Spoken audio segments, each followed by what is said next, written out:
the entrances had been blown shut because the Gauleiter had received a message from Martin Bormann to blow up the mine.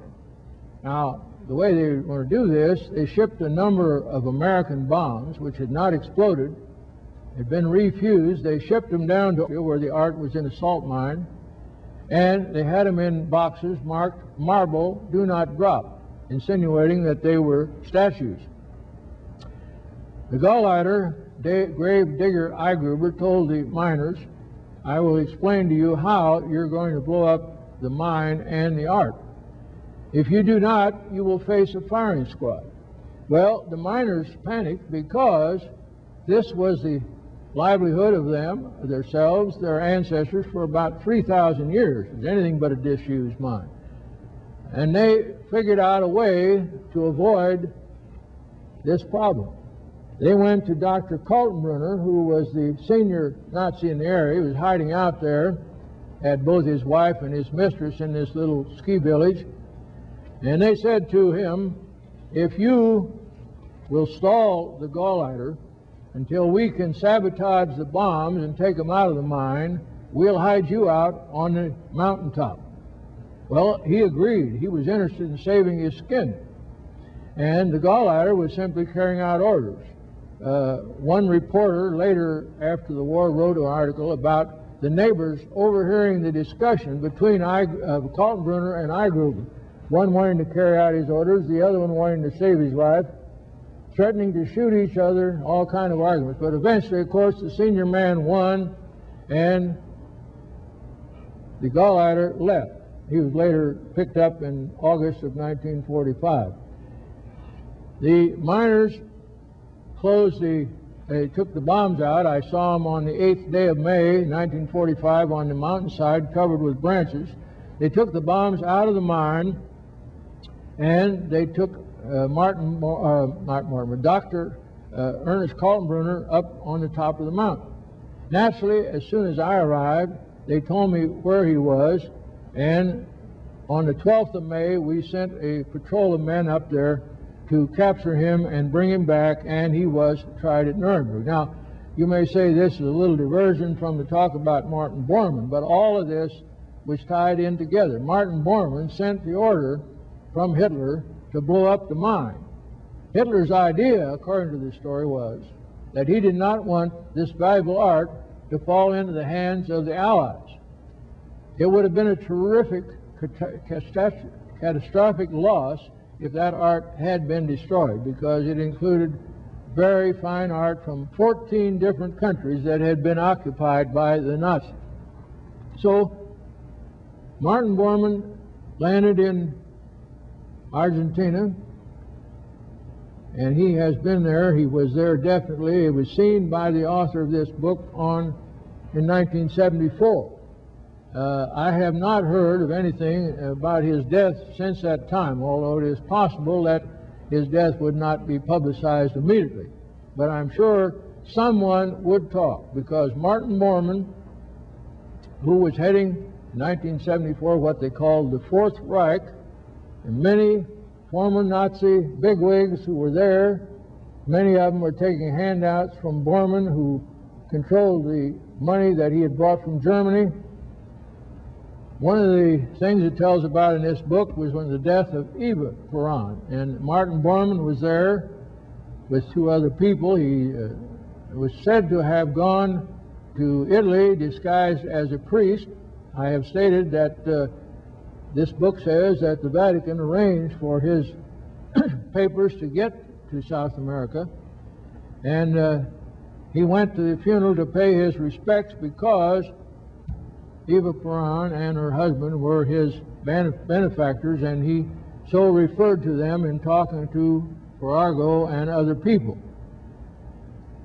Now, it is inconceivable to many people that one man could have enough influence to be hidden out in Denmark and in Germany and in other countries for the 3 years in which we do not know much about him, and be protected in South America.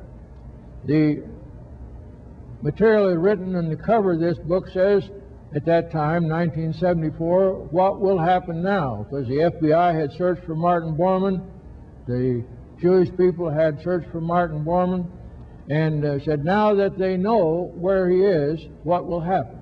Well, so far as I know, nothing has happened. It goes on in this book to tell about all of the things that he did. There are 8 pages printed of bibliography of this book, material which the material for this book was taken. Mr. Farrago said that he had copies of the papers from Perón's personal file, documents, medical records, and other things, which he kept himself in his own file on Martin Bormann. Mr. Farrago is a very terrific researcher. He's had a number of books that have been bestsellers, and it says, based upon interviews, some of which will make headlines throughout the world, Documents and Secret Files, Aftermath, the book which I'm mentioning, is the first real record of a remarkable and successful worldwide conspiracy, one which began in the ruins of the Nazi Germany and ended on another continent in a new Nazi hierarchy. I've mentioned a little bit about it. It would be interesting to know what happened to Martin Bormann between 1945, when he disappeared from the bunker in Berlin on the 30th of April, the last time he was seen. Few people even missed him for a while because he did not make a very high profile. In 1948, the author said that he made contact with him in February 1973. He had just moved from Chile to southern Bolivia. He was a very sick man, and he was being cared for by 4 nuns. Now, the interesting thing that he discusses in here also is the fact of the effect that it had on the many Nazis in South America when Adolf Eichmann was picked up by the Jewish people. You can imagine most of them are looking over their shoulder all of the time, wondering they would be captured if they would be tried. However, as I said about Horst Eichmann, when he went back to Germany to try to get the German government to defend his father on the basis that he was a little man who simply followed orders, and he wasn't really responsible for the final solution, the German government said, and this was on the basis of instructions from the Chancellor, I'm told, they were not interested in Adolf Eichmann. Evidently, they are not interested in Martin Bormann, because even though his exact location in 1973 was published and documented, nothing further has happened to my knowledge. I think that many people who are interested in the history of Germany during the Nazi period would be interested in this book, which tells in detail everything practically that happened except for the 3 years. Maybe somebody might even come up with some data on those 3 blank years. Martin Bormann was in a position not only to control what went on in Hitler's office, but to get himself and the treasure to Argentina. Ladies and gentlemen, I want to thank you for listening tonight.